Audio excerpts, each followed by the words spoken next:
The story weaves its way through legends and myths as the relic seekers work alongside the Protettori, facing danger and mystery as they uncover connections to the past that could only be the result of destiny. Chapter 1. Dirt covered her body, filling her mouth and nose.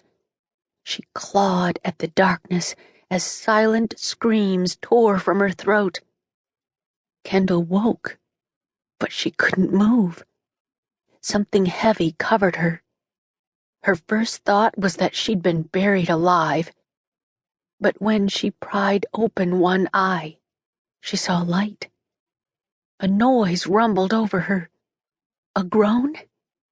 There wasn't enough air in her lungs for even a breath, much less a sound.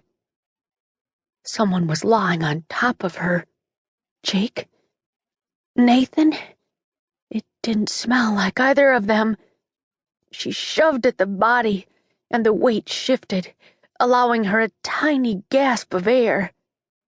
Her oxygen-starved brain lit up like a switchboard, and her memories came rushing back.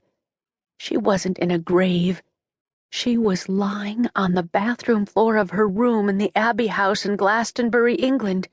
She, Nathan, and Jake had found the Fountain of Youth hidden inside a mountain called the Tor. Raphael, the ancient guardian of the Protettori, had attacked the Reaper there, and both had disappeared into thin air. Raphael wasn't missing anymore.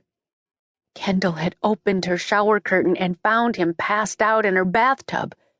What he was doing there was a mystery. Before she could ask, he had opened his eyes and lunged at her, but his feet got tangled in the shower curtain, causing him to land square on top of her, which explained her current predicament. It had happened so fast it was like a flash of her sixth sense, but she knew it was Raphael.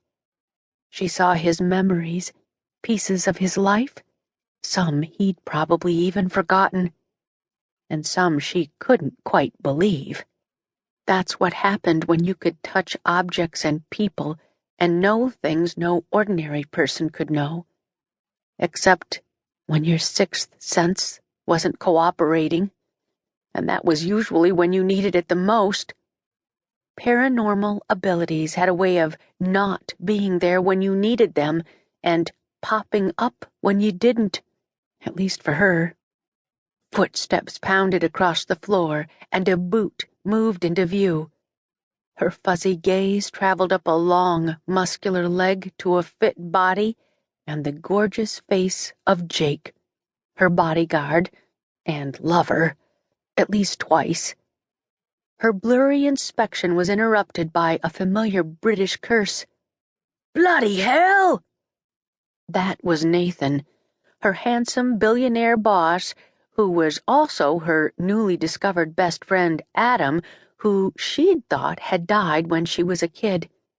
He wasn't sure he was Adam, but she was. "Get him off her!" The weight lifted, and her lungs whooshed in a gulp of air. "What's he doing here?" Jake asked. "He was in the bathtub," she croaked. "He lunged at me." Another hard gulp of air. "Got tangled in the shower curtain." "How the bloody hell did he get there?" Nathan asked. Kendall looked up and saw the ceiling swirling, similar to how it had inside the Tor just before Raphael and the Reaper had vanished. If Raphael was here, maybe the Reaper wasn't far behind. "The Reaper!" Jake and Nathan dropped Raphael, and the room filled with curses as they went into fight mode. Through the tangle of Raphael's hair, still covering part of her face, she saw Jake and Nathan whirl toward the door. Jake with his knife drawn, and Nathan didn't need a weapon. His eyes were like flames, his body tensed for attack. When it was evident the Reaper wasn't there, they looked back at her.